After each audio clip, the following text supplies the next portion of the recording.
"If you have that baby, I'll destroy your family," he said without mercy. 4 years later, he saw her smiling beside a twins who looked exactly like him. "Hi, my beautiful family. Welcome back to Mr. Peter Stories, your own family story channel. May the Almighty pour His strongest blessings upon you, especially upon every woman who carries love with courage and gives strength without asking for praise. May your bodies be guarded with health, your hearts wrapped in peace, and your spirits lifted with hope that never grows tired. You are the quiet power of families, the steady light in dark hours, the reason homes survive storms. May God replace every tear you hide with comfort, every burden you carry with relief, and every prayer in your heart with a gentle answer. May your days be calm, your nights be restful, and your lives be honored with the respect you deserve. You matter. You are seen. You are deeply valued, today and always. If your heart is true, like the video. If your love is real, write, "I am with Mr. Peter." Mark Taylor's office had a view that made people feel small, and that's exactly how Cicely felt the moment she told him she was carrying his children. But that was 5 years ago. Tonight, standing in the grand ballroom of the Mandarin Oriental, wearing a red dress that cost more than Mark paid her in a month, Cicely Tyson felt anything but small. She felt like a storm that had finally found its target. The charity gala buzzed around her, Manhattan's elite in their diamonds and lies, but her focus had narrowed to one man across the room. Mark Taylor. Still handsome in that carved-from marble way that had once made her heart race. Still commanding every room he entered. Still wearing power like cologne. He hadn't seen her yet. Good. She needed a moment to steady herself, to remember why she'd accepted this invitation when she'd spent 5 years avoiding any event where he might appear. To remember what he'd done to her in that office with the floor-to-ceiling windows. The memory hit like a fist. His office, that morning. Her hands shaking as she held the pregnancy test results, rehearsing the words she'd practiced in the bathroom mirror for an hour. "Mark, I need to talk to you." He'd been reviewing contracts, barely glancing up. "Make it quick. I have a meeting in 10. "I'm pregnant. Twins." The pen in his hand had stopped moving. The silence stretched so long she could hear her own heartbeat pounding in her ears. When he finally looked up, his eyes were cold, stranger's eyes. "Get rid of it." 3 words that shattered her world. "Mark, I thought we—" "You thought what? That this was going somewhere?" He laughed, actually laughed. "Cicely, you're my assistant. This was fun, but it wasn't real. It was never real. You said you loved me. 2 nights ago, in your bed, you said—" "I say a lot of things." He opened his desk drawer, pulled out a stack of cash. $50,000. He threw it on the desk between them like it was contaminated, like she was contaminated. "Take care of it. We're done here." "I can't kill my babies." "Then you're stupider than I thought." He leaned forward, voice dropping to something venomous. "Listen carefully, Cicely. If you keep that baby, I will destroy your life. I'll blacklist you in every company in this city. I'll tell everyone you tried to trap me. I'll make sure you can't get a job cleaning toilets. You'll be nothing. You'll die nothing. And that baby will grow up knowing its mother was too pathetic to make the smart choice." She'd started crying then, couldn't help it. "You don't mean that?" "I mean every word." He pressed the intercom button without breaking eye contact. "Security to my office. Now. I need someone removed." "Mark, please, I'm begging you." "You should have thought about that before you got careless." He turned back to his contracts like she'd already ceased to exist. "Security will escort you out. If you ever contact me again, if you ever try to claim I'm the father, if you ever speak my name to anyone, I'll have you arrested for harassment and defamation. Do you understand?" 2 security guards appeared, large men with blank faces. "Escort Ms. Tyson out of the building. She's terminated effective immediately." "Sir, my things will be mailed to you. 10. Goodbye, Cicely. I hope you make the smart choice, for once." They'd walked her through the office in front of everyone, colleagues she'd worked with for 18 months, people she'd thought were friends. They all watched her cry, watched her leave, and not one person said a word. The whispers started before she reached the elevator. By the time she hit the street, she was shaking so hard she had to sit on the curb. That was the last time she'd seen Mark Taylor's face. Until tonight.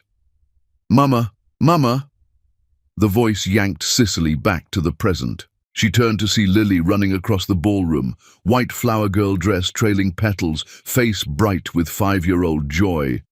Behind her, more carefully, came Rowan, clutching his ring-bearer pillow. "We did the walk. Did you see us?" Lily grabbed Cicely's hand, bouncing. "I saw, baby. You were perfect." "Rowan dropped 3 petals," Lily announced. "Did not. You dropped like a million."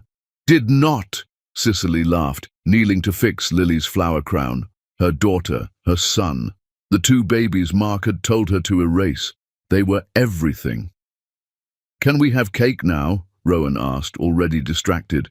"After the speeches, love." "But I'm hungry now." "Then have some cheese from the appetizer table. The fancy cheese, all of it's fancy, baby." Lily's flower basket had a broken handle, dragging on the marble floor. Before Cicely could pick it up, a shadow fell across them. A hand reached down. "Let me help with that." Cicely's blood turned to ice. Mark Taylor stood there, the flower basket in his hands, his face frozen in an expression she couldn't name. The twins looked up at him with innocent curiosity. "Thank you, mister," Rowan said automatically. Lily tilted her head. "You smell fancy, like the cologne store Mama never lets us go in." Then Mark's eyes moved from the twins to Cicely. She watched it happen in slow motion, watched the recognition crash over him, watched his face go white, watched his hands start to shake around that flower basket. He saw Lily's copper skin, saw her smile, Cicely's smile. Then he looked at Rowan and saw his own eyes staring back at him. Grey-green, unmistakable, 5 years old. The math was simple. "Cicely," his voice cracked like glass, "are these—" She stood slowly, positioning herself between Mark and her children, every muscle in her body coiled tight. "Lily, Rowan, go find Miss Rosa, now." "But Mama, now." Something in her voice made them obey instantly. They scampered off, and Cicely watched them go before turning her full attention to the man who'd tried to destroy her. She took a step forward. He took a step back. "Stay away from my children." "Cicely, I didn't know." "You knew exactly what you were doing." Her voice could cut diamonds. "You threatened me. You humiliated me. You called security on me like I was trash. Are they—" He couldn't finish the sentence. "Mine? Yes, only mine." "How old? Do they look 5 to you, Mark? Can you do the math? Or should I spell it out for you?" She smiled, and it was razor sharp. "These are the babies you told me to get rid of, the ones you said would destroy me, the ones you paid me $50,000 to erase like a mistake." Mark's face had gone grey. "I was wrong. Yes, you were." She picked up her clutch from the nearby table, her champagne glass. "Now, if you'll excuse me, I have a gala to attend, important people to meet, success to celebrate, all the things you swore I'd never have." She started to walk away. "Cicely, please." His hand reached for her arm. She stopped, looked at his hand, then at his face. He dropped it like she'd burned him. "Don't ever touch me again." Her voice was soft now, deadly soft. "And don't go near my children. If I see you within 10 feet of them, I'll have security remove you. And unlike you, Mark, I won't have to threaten anyone to make it happen. People actually respect me now. They actually listen when I speak. Funny how that works when you build something real instead of an empire of cruelty." She walked away, heels clicking on marble, head high, shoulders back. She didn't look back, but she knew he was watching, could feel his eyes on her like a physical weight. Good. Let him watch. Let him see what nothing became. She found the twins with Miss Rosa near the dessert table, but there was someone else with them now, a man.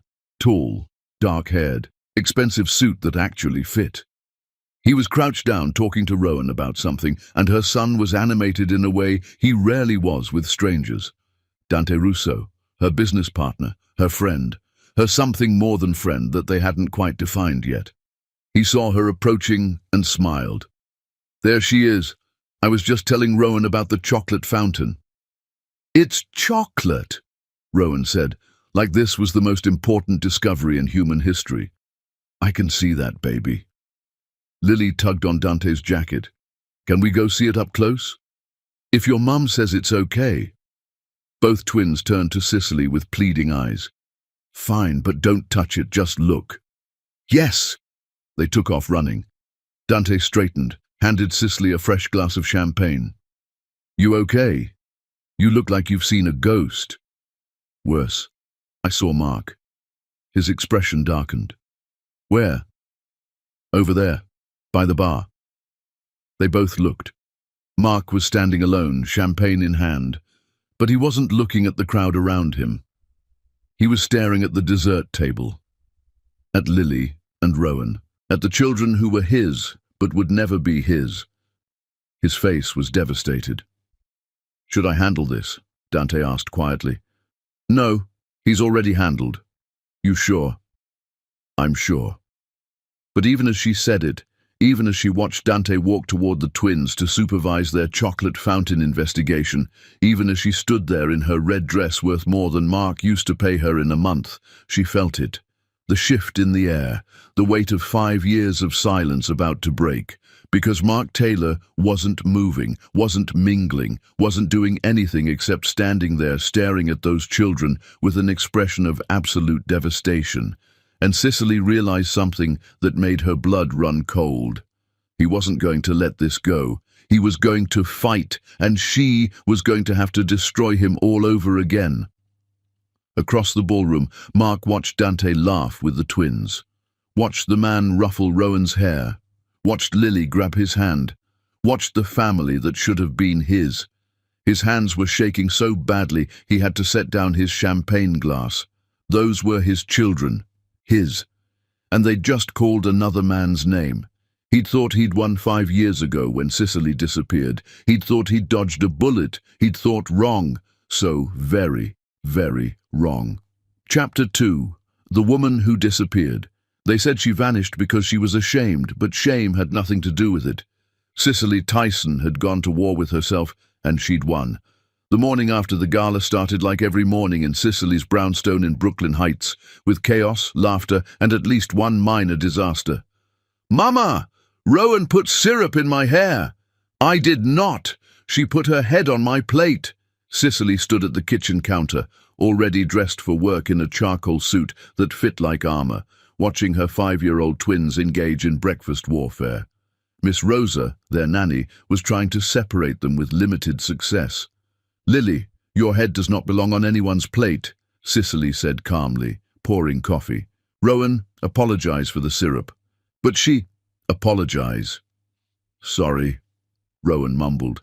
"Now, hug." They did grudgingly, then immediately returned to their pancakes like nothing had happened. This was parenthood, constant negotiation with tiny dictators who forgave as quickly as they fought. Cicely's phone buzzed. Work email. She scanned it quickly. 3 new client meetings, a contract renewal worth $200,000, and a message from her assistant about someone trying to book a meeting with her. Mark Taylor's name appeared in the subject line. She deleted it without reading further. "Mama, why do you have to go to work?" Lily asked, syrup somehow now on her face despite the hair incident. "So I can buy you those shoes with the lights in them you keep asking for. The ones that blink when I walk. Those exact ones. Can Dante come for dinner tonight?" The question caught Cicely mid-sip. Rowan perked up immediately. "Yeah, can he? He said he'd bring his chess set." "We'll see, babies. He might be busy." "He's never too busy for us," Lily said, with the absolute certainty of a child who'd never been disappointed. "He said so." Cicely's chest tightened. Her daughter was right. In the 8 months since Dante Russo had entered their lives, he'd never once cancelled on them, never once made them feel like an obligation, never once looked at them like they were a problem to solve. The thought triggered something dark in her memory. She closed her eyes briefly and suddenly she was back there. 5 years ago, the worst year of her life. She'd been 4 months pregnant when Mark fired her. 4 months pregnant, jobless and blacklisted. The apartment she'd been renting, a tiny studio in Queens, evicted her 6 weeks later when she couldn't make rent. She'd called her mother once, desperate, but Joyce Tyson had made her position clear. You got yourself into this mess. You lie down with dogs, you get fleas. Thanks, Mom. So Cicely had packed everything she owned into 2 suitcases and boarded a Greyhound bus to Chicago with $800 in her pocket. She'd chosen Chicago randomly, far enough from New York that Mark Taylor's influence wouldn't reach, cheap enough that she might survive. Those first months were a blur of survival. She'd found a basement apartment that smelled like mildew and rented it week to week, worked as a waitress during the day, cleaned offices at night, slept when she could, cried in bathroom stalls when the exhaustion overwhelmed her. She gave birth to Lily and Rowan alone in Cook County Hospital. No family, no friends, just her and 2 tiny humans who depended on her for everything. That first night, holding them both in her hospital bed, she'd made a promise. You'll never be poor. You'll never wonder if you're loved, and no one will ever make you feel small. She'd kept that promise. The years blurred together. Night school for business certification, while the twins slept in a stroller beside her desk, teaching herself to code on library computers during the twins' nap times, building a freelance web design business, one $20 project at a time, then the break. A small startup hired her to design their website. She charged $500, desperate for the money. The startup exploded. They'd offered her equity as thanks. When they sold 2 years later, Cicely's share was $900,000. She'd cried for 3 days straight, used the money to start her own company, Tyson Tech, consulting for businesses that needed digital transformation. She'd built it carefully, methodically, the way she did everything now. No risks, no trusting the wrong people. Just steady, relentless growth. Last year, her company grossed $8 million in revenue. This year, she'd been featured in Forbes. Mama, you okay? Rowan was staring at her, his small face concerned. Cicely realized she'd been standing motionless, coffee cup in hand, lost in memory. I'm perfect, baby. She kissed the top of his head. Finish your breakfast. Miss Rosa's going to take you to school soon. Are you picking us up? Lily asked hopefully. Not today, sweetheart. Big meeting, but I'll be home for dinner. And Dante will come? We'll see. After dropping the twins at kindergarten, a private school in Brooklyn that cost more per year than Cicely used to make in 5, she drove to her office in Manhattan. Tyson Tech occupied the 15th floor of a building in Tribeca, all glass and clean lines and success. Her assistant, Jamie, met her at the elevator with a tablet and a concerned expression. Mark Taylor called again. 4 times. He wants a meeting. Block his number. Already did. He called from different numbers. Block those too, and if he shows up here, call security. Got it. Jamie hesitated. He sounded desperate. Good. Cicely walked into her office, closed the door, and stood at the window overlooking the Hudson River. This view cost her $10,000 a month, worth every penny just for moments like this, when she needed to remember how far she'd climbed. On her desk sat a framed photo. Lily and Rowan from last summer, covered in paint from an art project gone wrong, laughing so hard their whole bodies shook. It was her favorite picture in the world. Mark had said they'd ruin her life. They'd given her one. Her phone buzzed. Text from Dante. Dinner tonight? I'll bring the chess set. And something for Lily so she doesn't feel left out. Cicely smiled despite herself.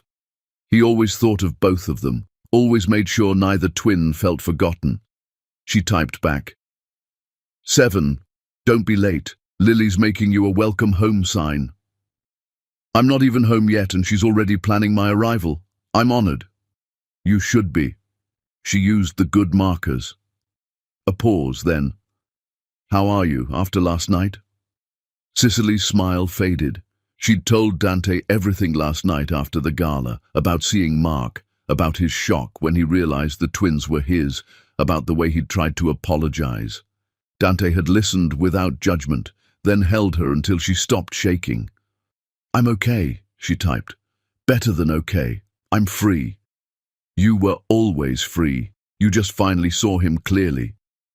Cicely set down her phone and looked at the photo again. Lily and Rowan, happy and loved and completely unaware of the man who'd tried to prevent their existence. Mark Taylor wanted back into her life, into their lives. Let him try. She'd spent 5 years building walls he could never scale. Chapter 3. When he saw them. Mark Taylor had forgotten many things in 5 years, women, deals, promises, but the moment he saw those 2 children, he remembered everything. The gala had continued after Cicely walked away, but Mark experienced it as a series of disconnected moments. Speeches he didn't hear, applause he didn't join, dinner he didn't taste, all of it background noise to the revelation thundering through his skull. He had children, twins, a daughter with Cicely's smile and skin like polished amber, a son with his eyes, grey-green and serious, 5 years old. The math was unavoidable. They'd been born after he fired her, after he threatened her, after he threw $50,000 at her like she was a problem that could be bought off. She'd kept them, raised them, alone. He'd spent the rest of the gala trying to catch another glimpse of them, these children who were his but would never be his. Security eventually positioned themselves between him and Cicely's table. She'd noticed his staring and made one phone call. That's all it took. The head of security approached him personally. "Mr. Taylor, Ms. Tyson has requested you maintain distance from her party." The humiliation burned. Once, he'd been the one making those calls. Now he was the one being warned off like a stalker. He watched from across the room as the children played. Really watched them. Lily was pure energy, bouncing from person to person, making friends with everyone. She'd collected business cards from at least 6 people, business cards, and was showing them to her brother like treasures. Rowan was quieter, more careful. He stayed close to the nanny, an older woman with kind eyes who kept him from being overwhelmed by the crowd. Every few minutes he'd look towards Cicely, checking she was still there. Then the man appeared again. Dante. Mark had done his research during the speeches, phone hidden under the table like a teenager. Dante Russo, real estate developer, self-made billionaire, 35, never married, philanthropist, respected, liked, everything Mark was supposed to be and wasn't. Dante crouched down to the twins' level, said something that made Lily giggle and Rowan smile. Then he produced 2 packages from his jacket. "You said you'd wait until after dinner," Lily protested, but she was already reaching for hers. "I lied," Dante said seriously. "I'm actually terrible at waiting." The children tore into their gifts. Lily got a sketchbook with professional pencils. Rowan got a book about dinosaurs, hardcover, illustrated. Not expensive gifts trying to buy affection. Thoughtful ones, personal ones. Rowan hugged the book to his chest. "Thank you, Dante." "You're welcome, buddy. But you have to promise to tell me about every dinosaur you learn." "Every one? Every single one? Even the hard names?" "Especially those." Mark's chest felt tight. That should be him. He should be the one giving them gifts, learning their interests, making them smile. But he wasn't. He was a stranger watching from across a ballroom, kept away by security because their mother, rightfully, didn't trust him within 10 feet of them. Near the end of the evening, something happened that nearly broke him. Rowan tripped on his shoelace and fell, not hard, but enough to scrape his palm. He didn't cry immediately, just stared at his hand in shock. Then his face crumpled. 3 people moved at once. Cicely was there first, kneeling in her evening gown on the ballroom floor. "Let me see, baby." The nanny appeared with a first aid kit. Apparently she carried one everywhere. But it was Dante who made Rowan stop crying. He sat down on the floor beside the boy, not hovering, just present. "That hurt, huh?" Rowan nodded, tears on his cheeks. "I fell off my bike once and scraped both my knees. Cried like crazy. You know what my dad told me? What? He said tears are just your body's way of washing out the sting, so cry if you need to. But when you're done, we'll clean it up and get back to having fun. Rowan considered this. Did you get back to having fun? Eventually. Took 3 ice cream cones, though. 3? Yep. Scraped knees require multiple ice creams. It's science. That got a wet laugh. Cicely cleaned and bandaged the scrape, while Dante distracted Rowan with increasingly ridiculous ice cream flavors he claimed to have invented. Pickle and peanut butter. That's gross. Pizza-flavored. No way. Dinosaur-shaped. They roar when you eat them. Now you're just making stuff up. Maybe, but you stopped crying, so my work here is done. Rowan smiled, bandaged palm forgotten. Dante high-fived him gently, careful of the scrape. That's when Mark knew he'd lost something he couldn't get back. It wasn't just Cicely. It was this. Family. The easy intimacy of knowing how to comfort a child. The trust that came from showing up day after day, proving you wouldn't leave. He'd thrown it all away before it even existed. His wife, Vanessa, found him near midnight, drunk at the bar. "You've been weird all night," she said, annoyance sharp in her voice. "What's wrong with you?" How could he explain? "I saw my children for the first time. I never knew they existed. I threw away the only woman I ever loved because I was a coward." "Nothing," he said, "just tired." "Well, get over it. The Hendersons want to have dinner next week and you need to be charming." He looked at his wife, really looked at her. Beautiful. Cold. They'd been married 3 years, and he couldn't name one thing about her that wasn't surface level. Couldn't name her favorite food, or what made her laugh, or what she dreamed about. They'd married because it made sense. 2 attractive people from good families combining resources. That's all they were. Resources. Cicely had been real. What they had was messy and complicated and real, and he'd destroyed it because he was afraid. "I need to go," Mark said, standing abruptly. "What? The event isn't over. I need to go." He walked out, leaving Vanessa standing at the bar, furious. He drove to his penthouse in silence, mind racing. He had to fix this. Had to find a way to explain, to apologize, to be part of their lives. The children were his. That had to count for something, didn't it? Chapter 4. The Man Who Haunts Empty Rooms. Mark Taylor had everything except the one thing that mattered, and for the first time in his life, money couldn't buy it back. The penthouse was silent when he entered. 2,500 square feet of Manhattan luxury, floor-to-ceiling windows, furniture that cost more than cars. It felt like a mausoleum. Vanessa wasn't home yet, still at the gala, probably networking or complaining about him to her friends. Their marriage had become this, 2 people sharing an address and not much else. Mark poured himself a drink he didn't want and stood at the window overlooking Central Park. The same view from his office, the same view he'd had when Cicely told him she was pregnant. His phone sat on the counter, dark and accusing. He picked it up, opened Instagram, something he rarely used, and searched for Cicely Tyson. Her profile was public, professional. The bio read CEO, Tyson Tech, Mama to L and R, building better businesses, raising better humans. The photos were carefully curated. Office shots, speaking engagements, a few with the twins, always candid, always joyful. One from 2 months ago stopped him cold. Lily and Rowan on a beach somewhere, building a sandcastle. Rowan was concentrating intensely on his turret. Lily was decorating hers with shells, both wearing matching sun hats, both laughing. The caption, "My whole world in one frame." 800,000 likes, hundreds of comments calling her inspiring, a role model, amazing. They didn't know she'd built that empire from nothing, that she'd raised those children alone, that every success in her life came from pure determination because someone had tried to destroy her. He kept scrolling. Found a photo from a tech conference 3 months ago. Cicely on stage, holding a microphone, mid-speech. She looked powerful, confident. Nothing like the frightened 23-year-old he'd fired. Another photo, Halloween. The twins in dinosaur costumes, Cicely as a paleontologist. Lily had fake fossils in a bag. Rowan was making dinosaur hands. The caption, "They chose the costume theme. I just showed up." More comments, more likes, more evidence of a life that had flourished without him.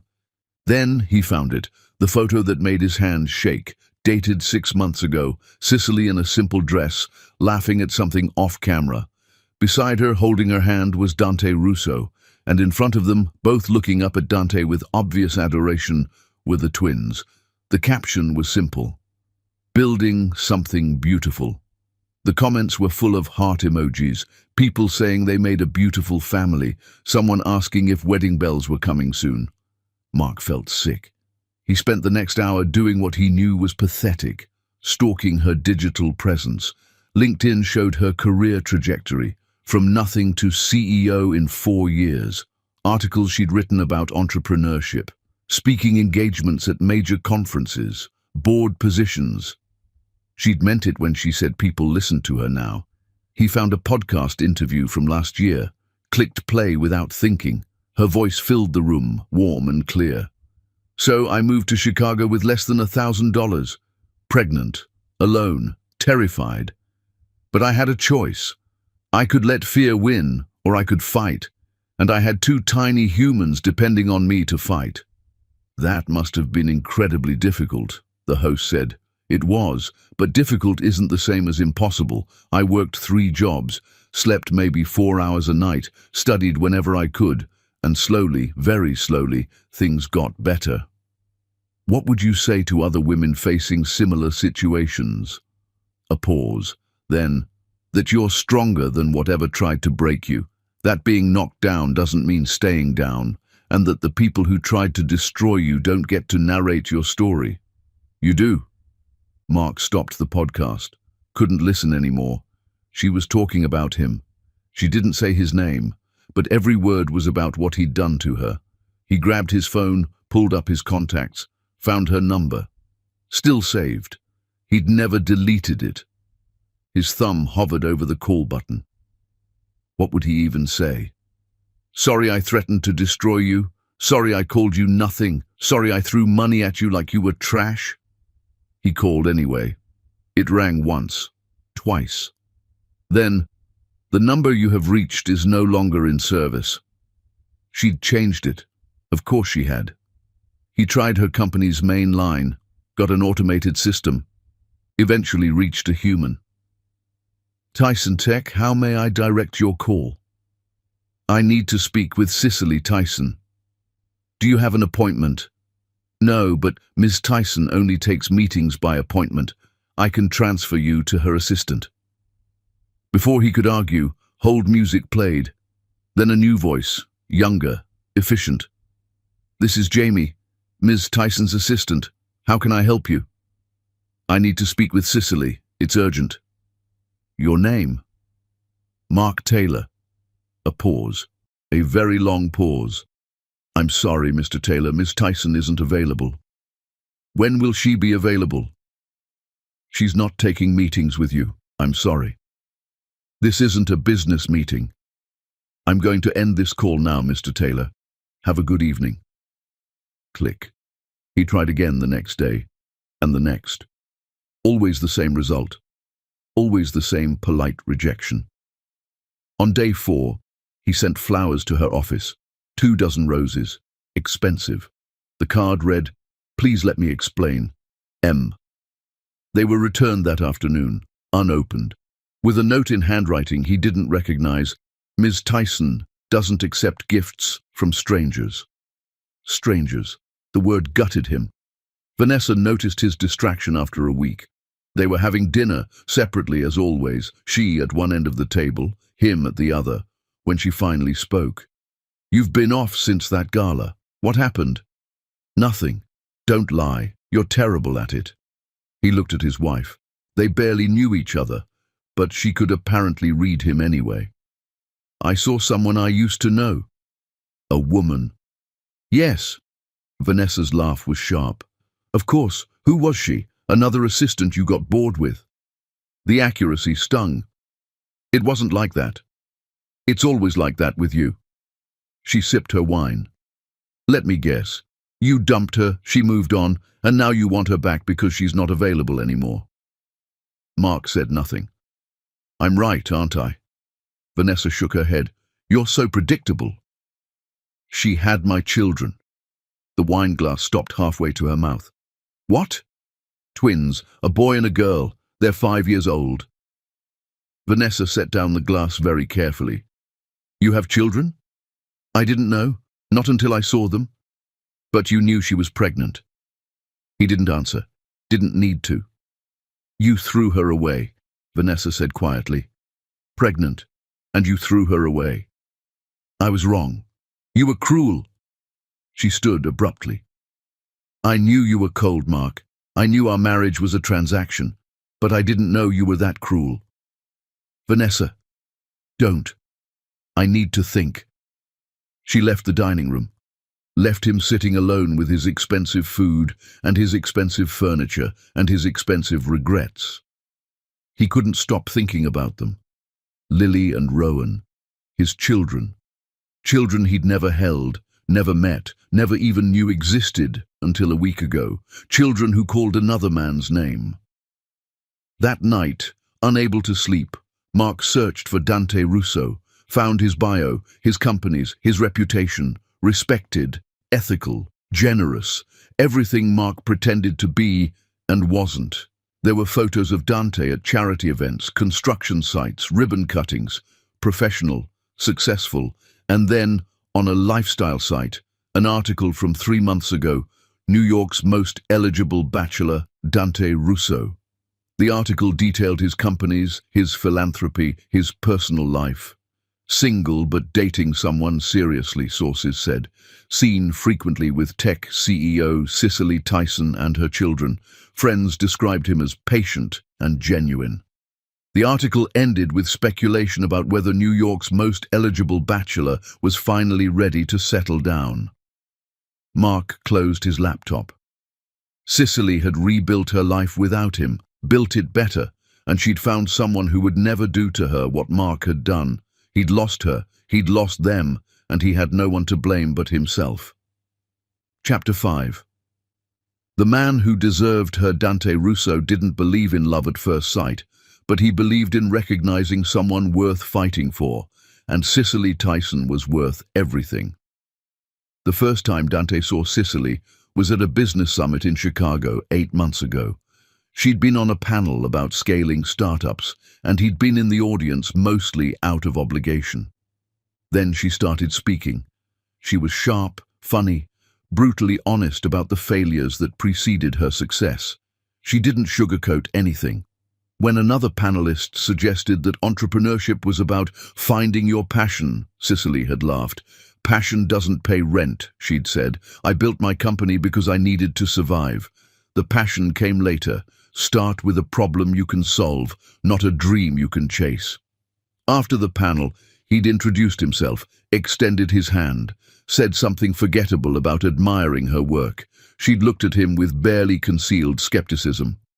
Let me guess, she'd said. You want to invest in my company? No. That surprised her. Then what do you want? To take you to dinner. Not interested. Coffee? Still no. A conversation that doesn't involve me trying to get anything from you. She'd studied him for a long moment. Why? Because you're interesting and I'd like to know you better. I have kids, twins. Okay. I don't date much. Okay. And I don't trust easily. That's probably smart. She'd almost smiled then. Almost. 1 coffee. That's it. That coffee had turned into 3 hours. No talk of business, no posturing, just conversation. She'd been guarded, careful, ready to leave at the first sign he was like the others. But Dante had learned long ago that the best way to earn trust was to not demand it. His own history made him cautious too. 3 years ago he'd been engaged. She was beautiful, charming, from a good family. Everything looked perfect on paper. Then she'd met someone wealthier, left him a week before the wedding, sent him a text. I need more than you can give me. It had broken something in him, made him wonder if he'd ever be enough for anyone. So he understood Cicely's walls, understood the hesitation. They were both protecting wounds that hadn't quite healed. It took 4 months before she agreed to introduce him to her children. He'd been terrified. He'd shown up at her brownstone with 2 coloring books, one with flowers, one with dinosaurs, uncertain which kid would like which. She'd answered the door looking exhausted, hair in a messy bun, still in work clothes. "They're a lot," she'd warned him. "If it's too much, you can leave." "It won't be too much. You say that now." But he'd meant it. Lily had run to him immediately, all energy and excitement. "Hi, are you Dante? Mama said you're nice. Do you like coloring?" Before he could answer, she'd grabbed his hand and pulled him inside. Rowan had been less enthusiastic. He'd hidden behind Cicely, watching with serious eyes that looked oddly familiar. Dante had crouched down, made himself smaller. "Hey, buddy, I'm Dante. Your mom told me you like dinosaurs?" No response. "That's okay. I brought something just in case." He'd held up the dinosaur coloring book. "But if you don't want to color, I can just sit here. That's cool too." Rowan had considered this. Then, very quietly, "Which one is your favorite?" "Favorite dinosaur?" A nod. "Probably the Ankylosaurus, the one with the club tail." "Why?" "Because it's got built-in armor. Smart design." Rowan had stepped out from behind Cicely then. "Mine is T-Rex. Classic choice. Solid. Do you want to see my T-Rex toy?" "I would love to see your T-Rex toy." That was it. That's all it took. Rowan had opened up, showing Dante every dinosaur in his collection, explaining their features with the intensity of a 5-year-old expert. Lily had insisted Dante color with her. She'd climbed right into his lap, comfortable immediately, and informed him he was doing it wrong. "Flowers aren't supposed to be blue." "Some are." "Which ones?" Magic ones." She'd giggled. "You're silly." Those first hours had been chaotic and loud and perfect. Cicely had watched from the kitchen doorway, arms crossed, waiting for him to get overwhelmed and leave. He never did. After the twins went to bed, she'd walked him to the door. "You did good," she'd said. "They're great kids. They liked you. I liked them too." She'd looked at him carefully. "Don't make promises you won't keep. They've already been let down once." He'd known she wasn't just talking about the children. "I don't make promises I don't mean," he'd said, "and I mean this. I want to be here. For all 3 of you. We're a package deal. I know. And I don't trust easily. I remember." She'd smiled then, really smiled. "Good." That was 4 months ago. Since then, Dante had become part of their routine. Dinner twice a week, weekend brunches, trips to the park. He'd learned Lily's favorite color changed daily, and Rowan had memorized more dinosaur facts than seemed possible. He'd learned Cicely took her coffee black, hated mornings, and worked too much when she was stressed. He'd learned she had nightmares sometimes and wouldn't talk about them, but would accept him holding her until they passed. He'd learned he was falling in love with all 3 of them. 2 weeks ago he'd proposed. They'd been alone in her living room, kids asleep upstairs, late-night quiet between them. It hadn't been planned. No ring, no big speech, just, "Marry me." She'd stared at him. "What?" "Marry me. You and the twins. Let me be their dad. Let me be your husband. Let me be the person you come home to." "Dante, I know you're scared. I'm scared too. I'm scared you'll wake up one day and realize I'm not enough, that I can't give you what you need. That's not... But I love you. I love them. And I want to try. If you'll let me." She'd been quiet for so long, he thought he'd ruined everything. Then, "I need time." "Take all the time you need." "You're sure?" "I'm sure." She hadn't answered yet, but she hadn't said no either.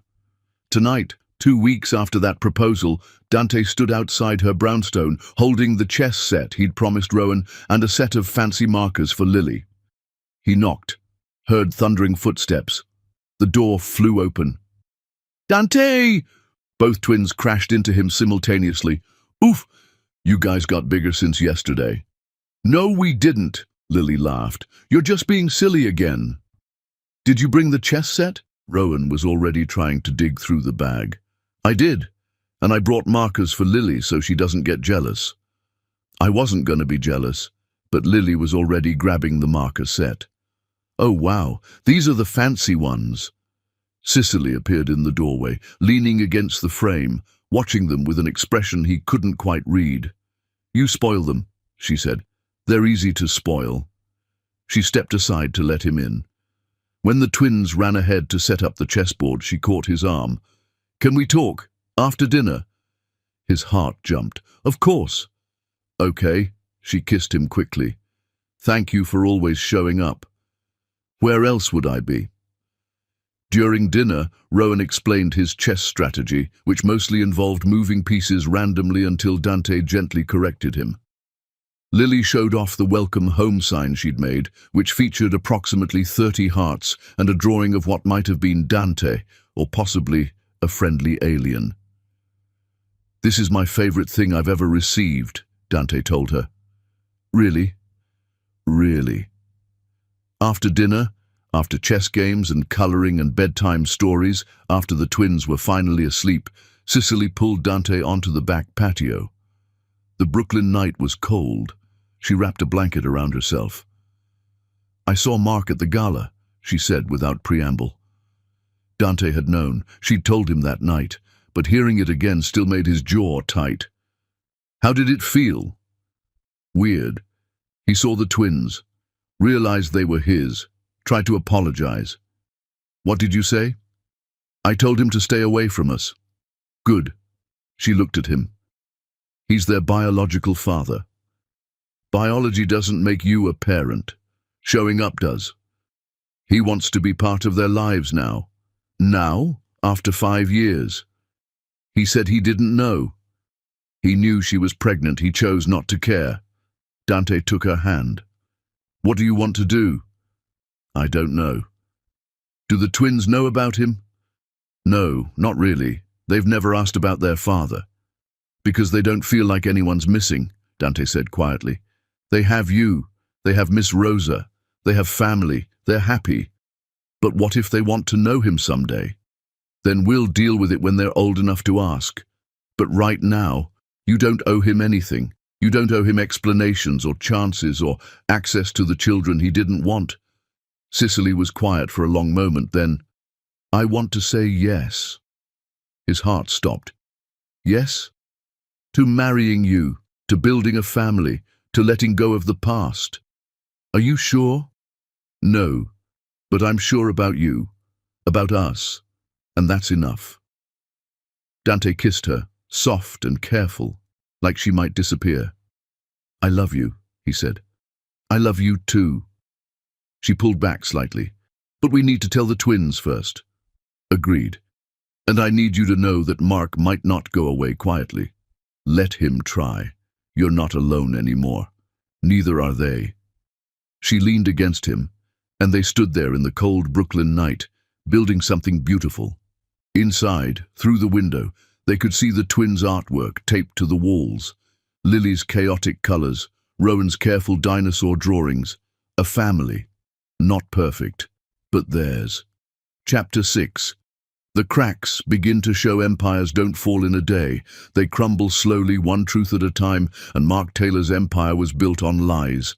The tech conference was held at the Javits Center. 10,000 attendees, hundreds of panels.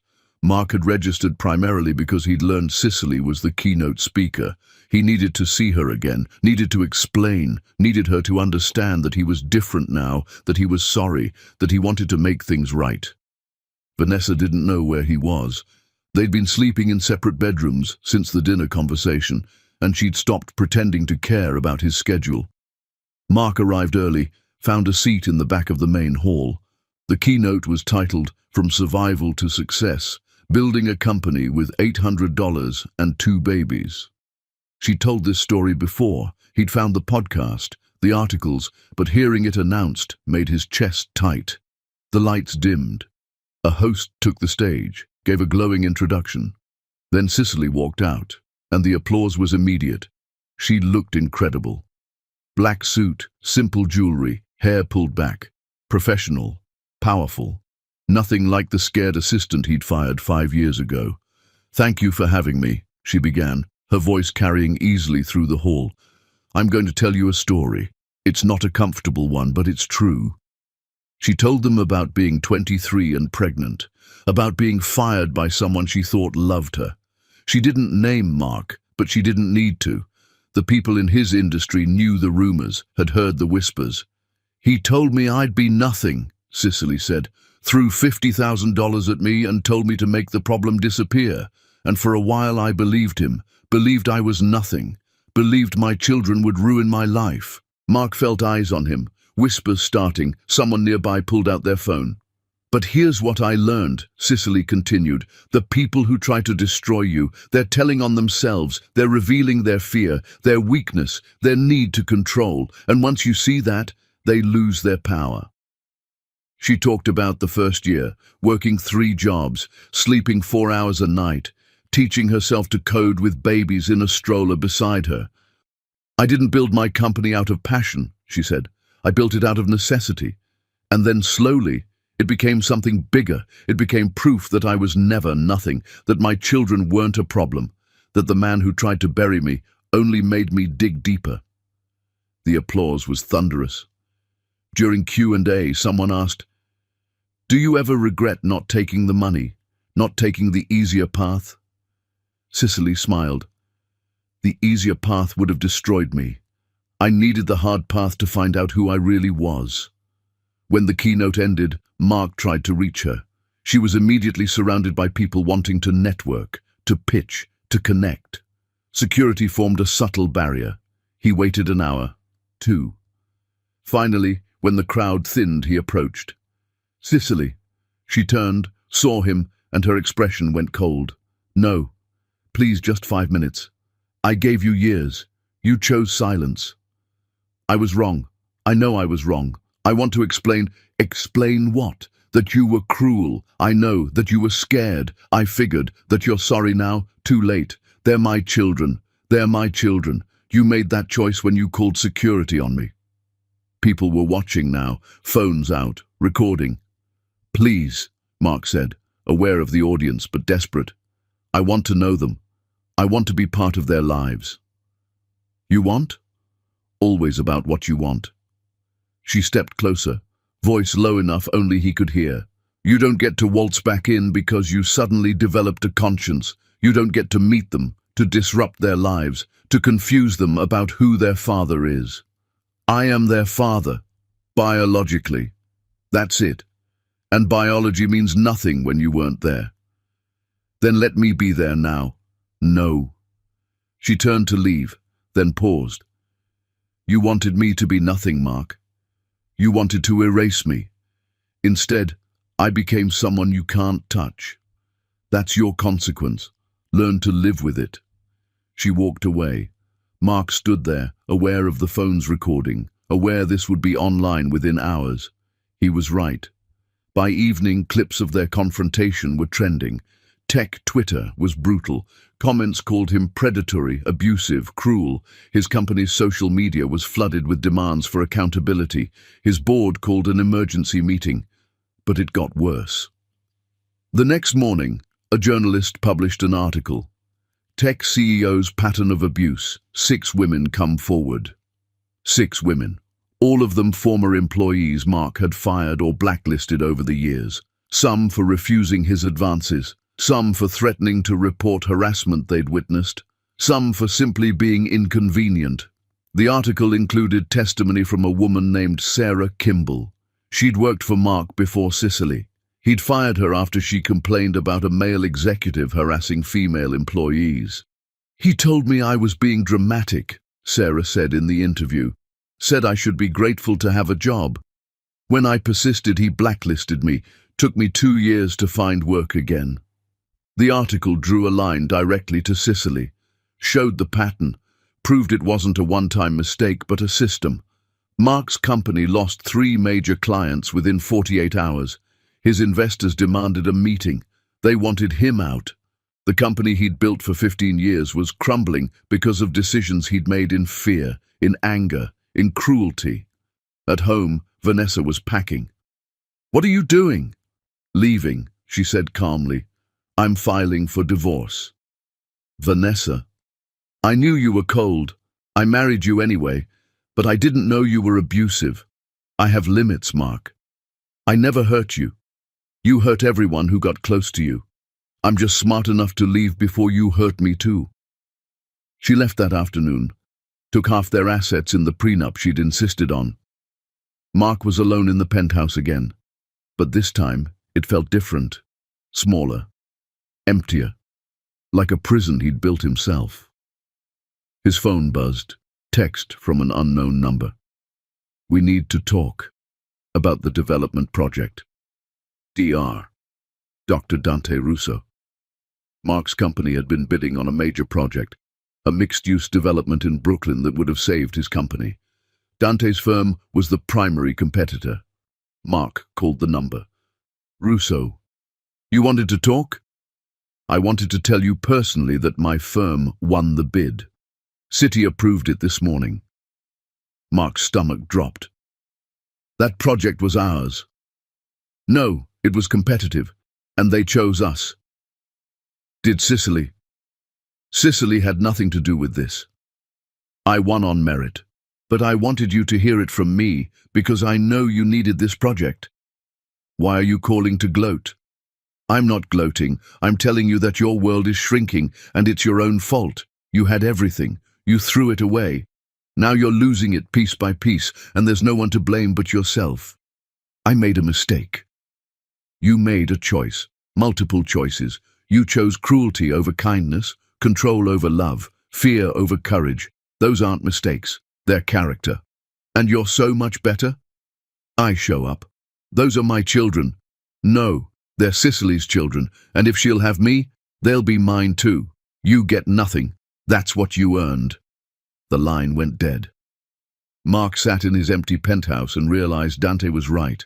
His empire was crumbling, and he'd built it on sand. At Sicily's brownstone that same evening, the twins were in pajamas, arguing over which bedtime story to read. "Dinosaurs," Rowan insisted. "Princesses," Lily countered. "How about both?" Dante suggested. "Dinosaurs who are also princesses." Both children considered this. "Okay," they agreed simultaneously. After stories, after teeth brushing, after goodnight kisses, Sicily and Dante sat in the living room. "Mark's company is falling apart," Dante said. "I know. How do you feel about that?" "Relieved, sad, angry that it took this long for anyone to care." She looked at him. "Is that wrong?" "No, it's human.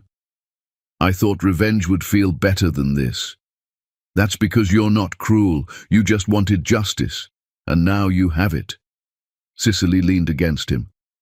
"I want to move forward. With you. With our life." "Then let's move forward." Outside, New York hummed its usual symphony. Inside, a family was building something that couldn't be destroyed by one man's regret. Mark Taylor's cracks were showing, but Cicely Tyson's foundation was solid. Chapter 7. The Woman Who Burned Bridges. They say forgiveness sets you free, but Cicely Tyson didn't want freedom. She wanted justice, and she was willing to burn every bridge to get it. The article about Mark's pattern of abuse went viral within 24 hours. Cable news picked it up. Social media exploded. Suddenly, everyone wanted to talk about powerful men who weaponized their positions against women who dared to speak up. Cicely watched it unfold from her office, feeling strangely detached. Sarah Kimball called her on the second day after the article dropped. "I hope I didn't overstep," Sarah said. "I saw what he did to you at the conference, and I couldn't stay quiet anymore. You didn't overstep. You did the right thing. He destroyed my career for 2 years. I lost my apartment, lost relationships, all because I reported harassment. I know.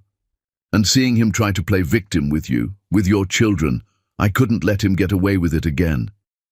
Cicely closed her eyes. Thank you. We should have spoken up together years ago. We were scared. He made us scared. We're not scared anymore, though. No, Cicely agreed. We're not. They met for coffee later that week, these two women who'd been broken by the same man, who'd both rebuilt themselves from nothing. Sarah was a consultant now, successful in her own right. She'd married, had a daughter, created a life that Mark's cruelty hadn't been able to prevent. Do you think he'll try to fight back? Sarah asked. He's already lost too much to fight, Cicely said. His board forced him to resign yesterday. His wife filed for divorce. Major clients dropped him. He's done. Good. But Cicely didn't feel good. She felt hollow. That night it rained in New York. One of those cold December rains that made everything grey and miserable. Cicely was working late at home, twins already asleep, when her doorbell rang. She checked the security camera. Mark Taylor stood on her stoop, soaking wet, looking like he'd been standing there for hours. She almost didn't open the door, almost called the police. But something about his posture, defeated, small, nothing like the powerful man who'd threatened her, made her crack open the door. "What are you doing here?" "I need to talk to you." "We have nothing to talk about. Please, just 5 minutes, then I'll leave and never bother you again." She should have said no, should have closed the door. Instead, she stepped out onto the covered porch, arms crossed. 5 minutes. Mark looked worse up close, unshaven, dark circles under his eyes, his expensive suit rumpled. "I loved you," he said. "I know you don't believe me, but I did. I loved you more than I've ever loved anyone. You have a strange way of showing love. I was scared, terrified. You were my assistant. I was your boss. You were pregnant. So you threatened to destroy me? I panicked. I made the worst decision of my life. You made a choice, not a mistake, a choice." "I know." His voice broke. "I know. And I've lost everything because of it. My company, my marriage, my reputation. But the worst part, the part that kills me, is that I lost them. I lost you. I lost those children. They were never yours to lose. Can I meet them just once? I won't ask for anything else. I just want to see them, talk to them, let them know I exist." "Why? So you can feel better about yourself?" "So they know their father wanted them, that I didn't abandon them on purpose." "But you did abandon them. That's exactly what you did." Rain pounded the roof. Thunder rumbled. "I'll give you everything I have left," Mark said desperately. "Money, connections, anything, just let me be part of their lives. I don't need your money. I never did. That's what you never understood. Then what do you need? What can I possibly do to make this right?" Cicely looked at him. This man who'd held her future in his hands and crushed it, who'd told her she was nothing and meant it, who was now begging for scraps of forgiveness. "Nothing," she said quietly. "There's nothing you can do. You had 5 years to do something. You chose not to. I didn't know. You knew I was pregnant. You knew I'd probably keep them. You didn't care. You wanted me gone, and you made me gone. I'm sorry. Sorry doesn't raise children alone. Sorry doesn't work 3 jobs while pregnant. Sorry doesn't rebuild a career from nothing." Mark's face crumpled. "What do I have to do?" "Nothing. That's the point. You can't fix this. You can't undo it. You can apologize 1,000 times and it won't change what you did. So that's it. I just lose everything? Yes. That's not fair." "Fair?" Cicely's laugh was sharp. "You want to talk about fair? Was it fair when you called security on me, when you blacklisted me, when you told me I'd be nothing?" Mark had no answer. "You're losing everything now," Cicely continued, "and it hurts. I know it hurts. I lost everything 5 years ago. The difference is I didn't deserve it. You do." She turned to go back inside. "Cicely, wait." She paused at the door. "If you ever approach my children, if you try to contact them or show up at their school or disrupt their lives in any way, I will file a restraining order so fast it'll make your head spin. Do you understand?" Mark's silence was answer enough. Good, now leave. She went inside, locked the door, and stood in her hallway shaking. Dante appeared from the living room, where he'd apparently been waiting out of sight. Are you okay? No. Yes, I don't know. He pulled her close. She let herself collapse against him. I thought it would feel better, she whispered. Watching him lose everything, I thought I'd feel vindicated. But you don't. I just feel tired. That's because you're not cruel like him. You wanted justice, not vengeance. There's a difference. I don't know anymore. I do. Dante kissed the top of her head. You're one of the best people I've ever met, and he's discovering what it's like to lose someone like you. They stood there, in the quiet hallway, Cicely's designer brownstone 1,000 miles from the basement apartment where she'd given birth alone, where she'd promised her children they'd never be poor, never be unloved, never be less than enough. She'd kept that promise. And Mark would live with his broken ones. Outside, Mark stood in the rain for another 20 minutes, hoping she'd come back out, hoping for another chance. She didn't. Eventually, he walked to the street, got into his car, his lawyer's car technically, since Vanessa had taken his in the divorce, and drove to the modest apartment he was now renting in Queens. His phone buzzed. News alert. Taylor Industries files for bankruptcy protection after major clients withdraw contracts. The company he'd built for 15 years. Gone. He thought about texting Cicely, begging one more time. Instead, he turned off his phone and sat in the dark apartment, thinking about how he'd had everything and thrown it away because he was afraid. The next morning, Cicely woke to find Lily and Rowan in her bed, cuddled on either side of her. Morning, Mama, Rowan mumbled sleepily. Morning, baby. Is Dante coming over? Lily asked. Later. Why? I want to show him my new drawing. He'll love it, I'm sure. Mama? Rowan's voice was serious. Why was that man crying on our steps last night? Cicely's blood went cold. You saw that? I got up for water. Saw him through the window. He was just someone I used to know, who made some bad choices. Was he sad about his choices? Yes, baby. Very sad. That's good, Rowan said matter-of-factly. People should be sad when they do bad things. Out of the mouths of children. That afternoon, Dante came over with lunch. While the twins played in the backyard, he and Cicely sat in the kitchen. I want to say yes, she said, to marrying you, to moving forward, to letting go of all of this. Are you sure? Mark showed up last night, begged me to let him meet the twins, and all I felt was nothing. He doesn't matter anymore. He's a chapter I've already closed. Then let's write a new one. Together? Together. She kissed him, soft and certain. Let's tell the kids tonight. About getting married? About everything. About Mark.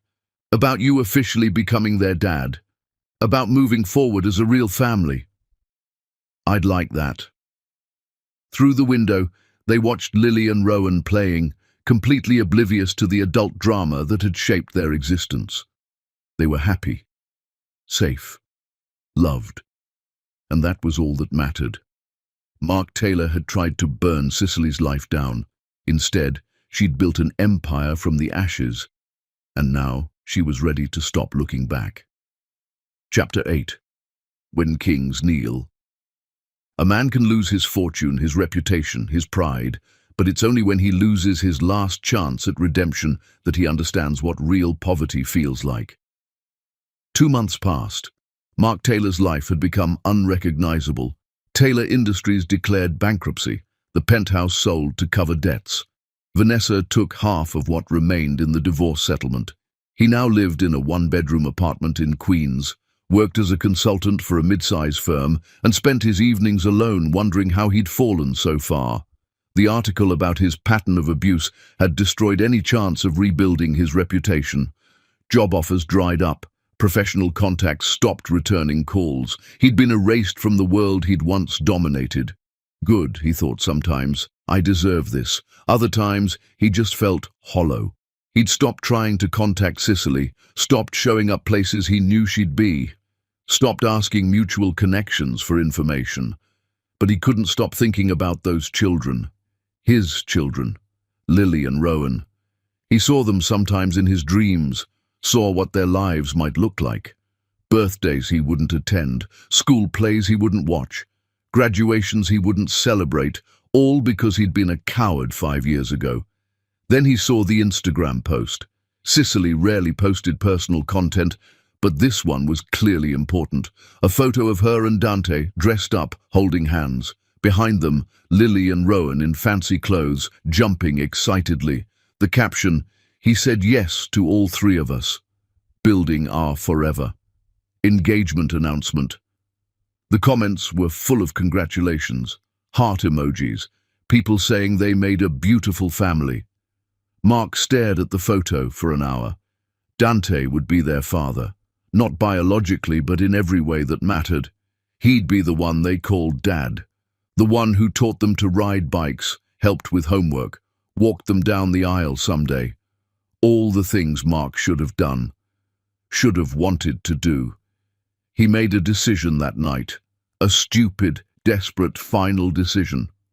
He drove to Cicely's brownstone the next afternoon, waited outside. He knew it was crossing a line, knew she'd told him to stay away, but he needed to see them. Just once. The door opened around 4. Cicely came out holding Lily's hand. Rowan walked beside them, backpack bouncing. Mark got out of his car. "Cicely." She saw him. Her face went cold. "No, get back in your car. Please, I just want to talk to them, just for a minute." Lily noticed him then. "Mama, who's that?" "No one, baby, get in the car." But Rowan was staring.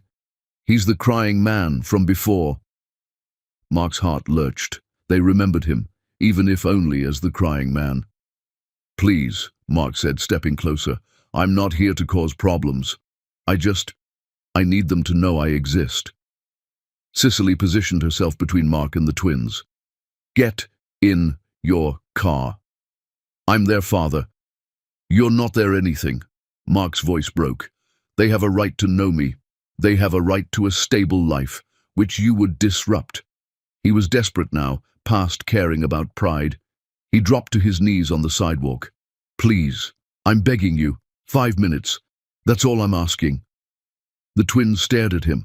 Lily grabbed Cicely's leg. Rowan looked confused. "Mama, why is he on the ground?" Rowan asked. "Because he thinks begging will change my mind," Cicely said coldly. "It won't." Mark looked up at her, then at the children. They were so close. Right there. "I'm your father," he said directly to them. Silence. Lily's face scrunched up. "What?" "I'm your biological father.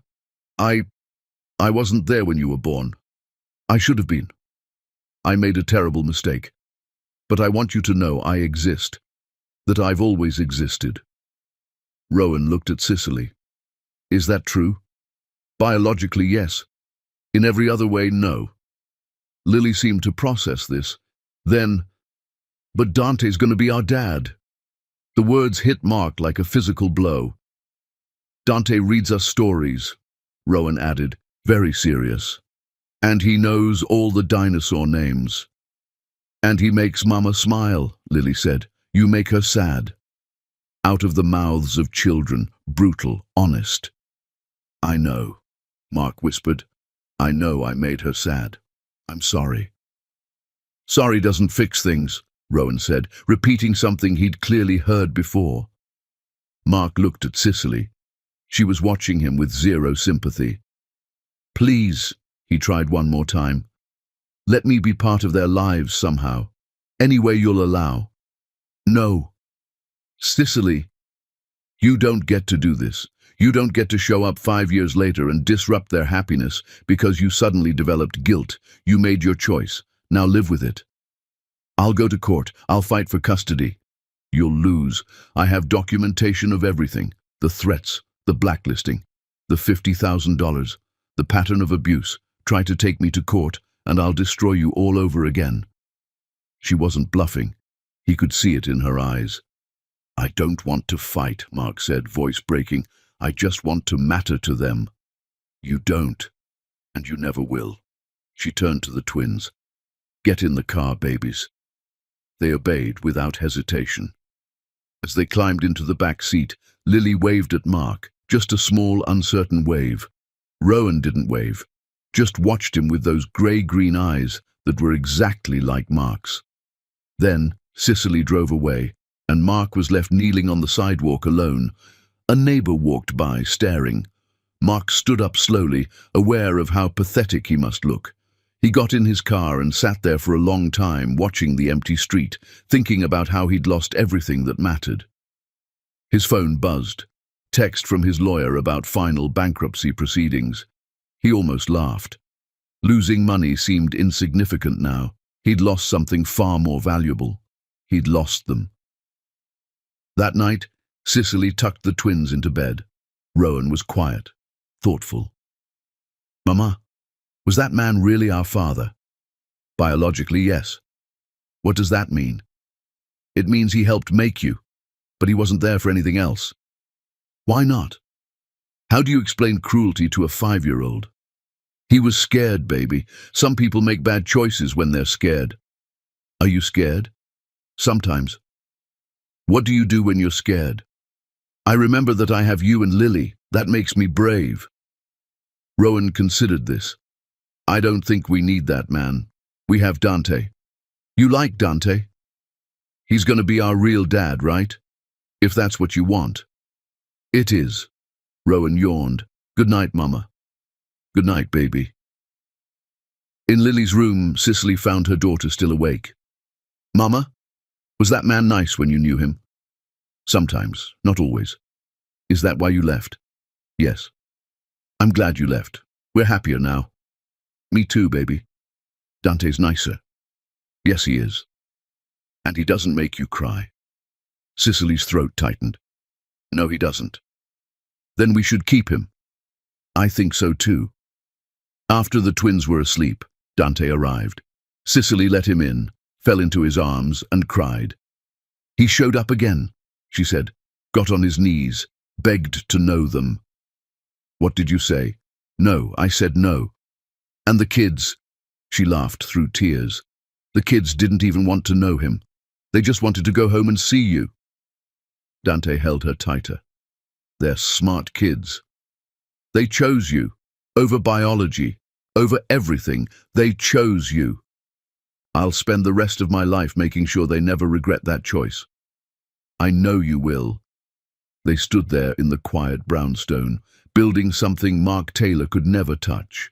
Outside, Mark drove back to Queens, alone, thinking about how kings fall, not in grand battles, but in small, everyday losses.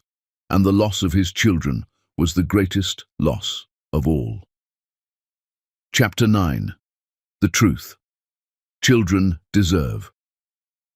There are some truths you tell because you must, and some you tell because your children deserve a mother who doesn't hide from the past. 3 weeks before the wedding, Cicely decided it was time. The twins were getting older, asking more questions.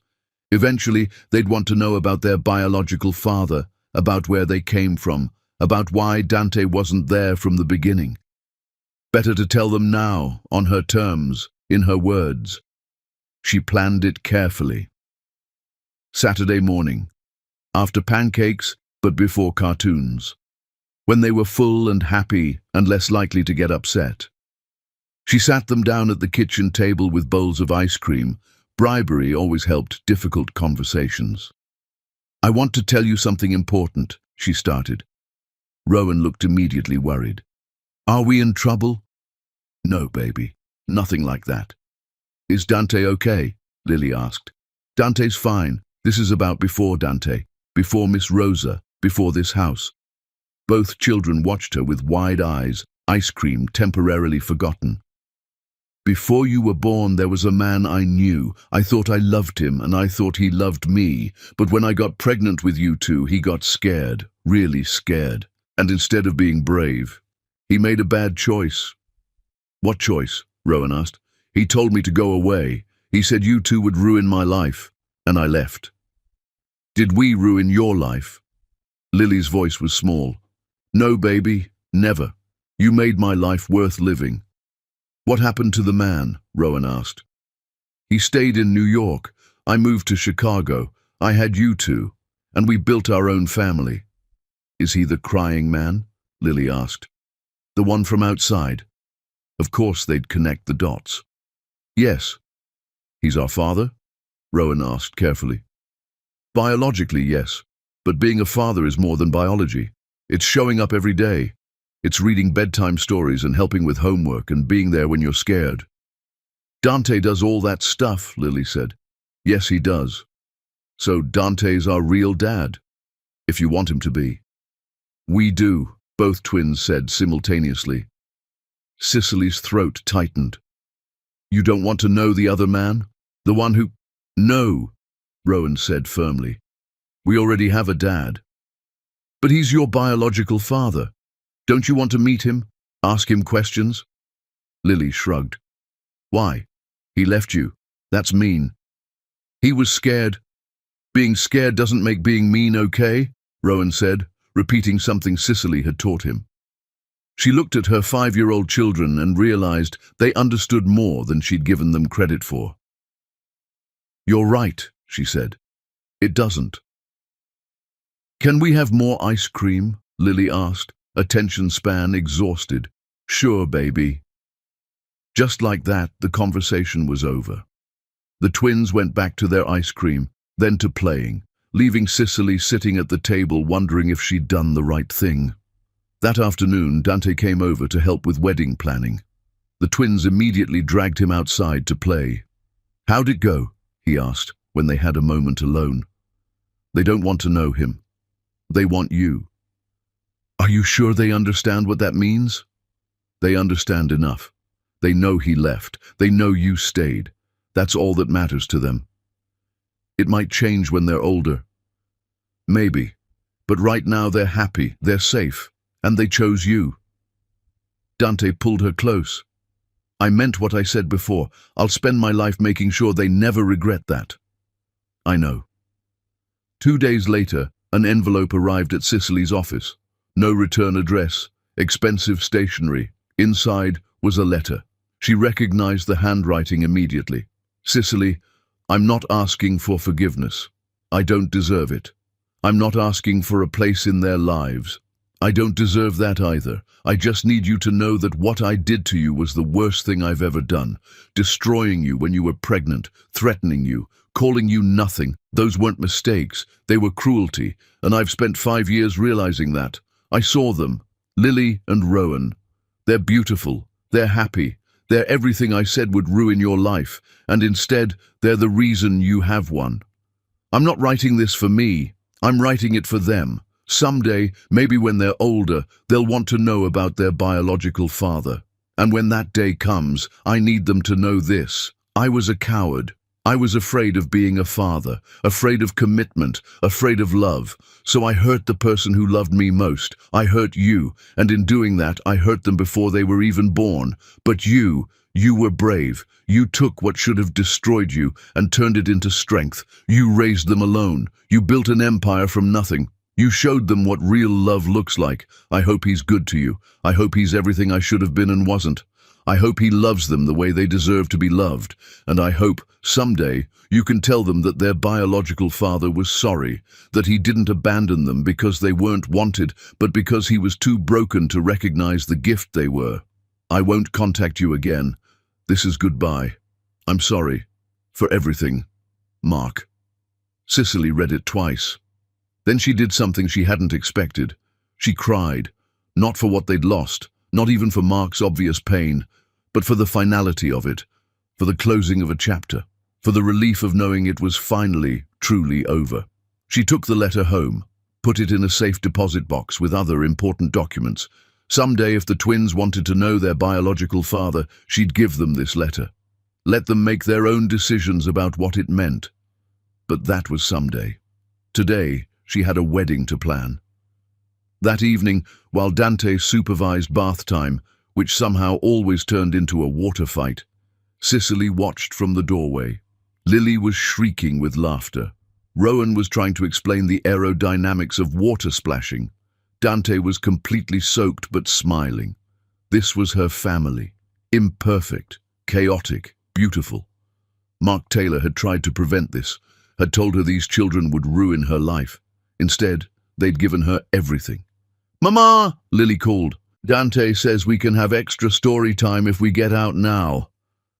"Then I suggest you get out."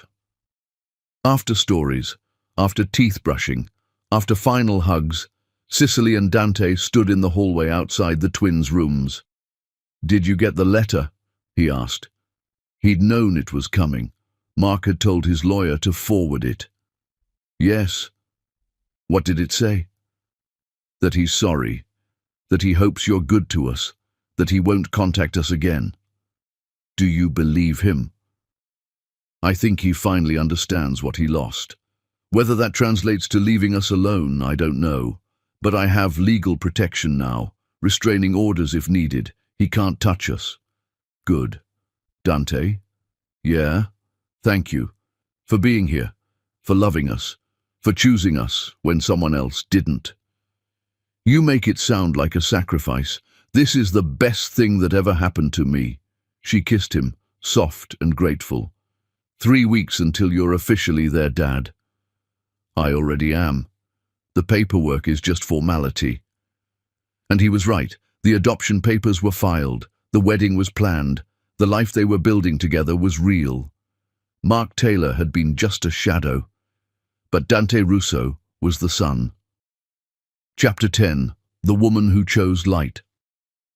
Some endings are about revenge and some are about rising. Cicely Tyson chose to rise so high that the man who tried to bury her could never reach her again. The wedding day arrived with winter sunshine breaking through December clouds like a promise kept. Lily woke Cicely at dawn by jumping on her bed. "Mama, you're getting married today!" Rowan appeared in the doorway, already dressed in his underwear and one sock. "Can we have the chocolate pancakes? The special ones?" Cicely pulled them both into bed, these two miracles that Mark Taylor had called mistakes, and held them tight. "Yes, babies. All the chocolate pancakes you want." The garden venue in Westchester was perfect. White roses climbing through bare trees, fairy lights strung like stars, 60 guests who'd earned their seats by showing up when it mattered, not because they wanted something from her, because they loved her. Lily wore a white dress with shoes that lit up when she walked. She'd been testing them all morning, making them flash with every stomp. "Look, Mama, they're magic shoes." Rowan wore his tiny tuxedo and kept pulling at the collar. "Why do fancy clothes have to be so itchy?" "Beauty is pain, buddy," Dante said, adjusting Rowan's bow tie. "That's dumb." "Agreed. But you look very handsome." The music started. Guests rose. Lily went down the aisle first, throwing petals with absolute chaos. Some hit the ground, some hit guests. One landed in a woman's champagne glass. "Sorry!" Lily yelled cheerfully, not sorry at all. Rowan followed, gripping the ring pillow like his life depended on it. He walked so slowly that Lily had to come back and push him. "Come on, Rowan!" "I'm being careful." At the altar, Dante knelt down. "You both were perfect." "I threw petals on like 8 people," Lily announced proudly. "I counted." "I didn't drop the rings even though Lily pushed me," Rowan showed the pillow. "Impressive work, both of you." The twins sat in the front row. Then the music changed and Cicely appeared. Simple ivory dress, no veil, hair loose and free. Walking alone because no one was giving her away. She'd freed herself. Dante's eyes filled with tears the moment he saw her. This woman, this incredible, unbreakable woman who'd survived everything and still chose to love. Cicely reached him, took his hands, and the world fell away. The officiant spoke, but Cicely barely heard. She was looking at Dante, at the twins watching with wide eyes, at the life she'd built from ashes. 5 years ago she'd been pregnant and terrified, fired and humiliated, told she was nothing. Today she was everything. The vows began. Dante's voice shook with emotion. "Cicely, I won't promise to complete you. You don't need completing. I won't promise to save you. You saved yourself. What I promise is this. I'll show up every single day, when you're strong and when you're tired, when life is easy and when it's hard. I'll love you, Lily and Rowan, with everything I am. You three are my home, my purpose, my everything. Cicely's turn. She looked at Dante, then at her children. 5 years ago, someone tried to bury me, told me I'd be nothing, told me my children would destroy me. He was wrong about everything. My children gave me purpose. My struggle gave me strength. And you, Dante, you showed me what real love looks like. Not control, not fear, just showing up, being present, choosing us every single day. I choose you, today, tomorrow, forever. The rings exchanged, the promises made. I now pronounce you husband and wife. You may kiss your bride. Dante kissed Cicely like she was oxygen and he'd been drowning. The twins exploded from their seats. Yes! Yes! Yes! Lily jumped up and down, her magic shoes flashing. Finally! Rowan shouted. Can we have cake now? Laughter rippled through the guests. Joy was contagious. At the reception in the greenhouse, after dinner and champagne toasts, Dante stood with a microphone. Before we continue, I need to do something. He called the twins forward. Both came running. Dante knelt to their level, pulled out 2 small velvet boxes. Lily, Rowan, today I married your mama, but I want you to know something important. I'm not just choosing her, I'm choosing both of you. I want to be your dad, your real dad, officially, forever. He opened the boxes, 2 lockets, each with their family photo inside. We're the Russo family now, all 4 of us, if that's what you want. Lily didn't hesitate. She threw herself at Dante so hard she nearly knocked him over. You're our dad, our real dad. Rowan was crying, wiping his eyes with his sleeve. You're not going to leave, even when we're bad? Never, not ever. I'm your dad now. That means forever. Promise? I promise, buddy. You're stuck with me. Rowan hugged him tight. Good. I don't want anyone else. Every single guest was crying. Cicely's mother sobbed openly. Miss Rosa was using napkins to wipe her eyes, because everyone there knew the story, knew what these children had survived, knew what Cicely had built from nothing. The DJ started the first dance. Dante and Cicely swayed together and she whispered, We did it. We actually did it. You did it. I just showed up. You did more than show up. You stayed. After their dance, Dante danced with Lily, who stood on his shoes and made him spin until they were both dizzy. Then Cicely danced with Rowan, who said quietly, Mama, this is the best day of my whole life. Mine too, baby. Are we going to be this happy forever? We're going to try really hard to be. The cake was brought out, chocolate with vanilla frosting because the twins had voted. Lily got frosting all over her face. Rowan ate so much he complained his stomach hurt.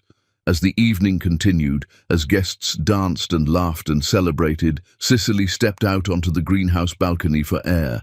She stood there alone, looking at the garden, at the fairy lights, at the life she'd created. Then she saw him. Mark Taylor stood at the edge of the property, behind the fence where guests parked, just standing there, watching. Her security guard approached him, clearly telling him to leave. Cicely could have called the police, could have had him arrested for violating the distance she'd demanded. Instead, she walked to the fence. What are you doing here? Mark looked terrible, thinner, older, broken. I needed to see it. Needed to see them happy. Needed to see what I lost. You shouldn't be here.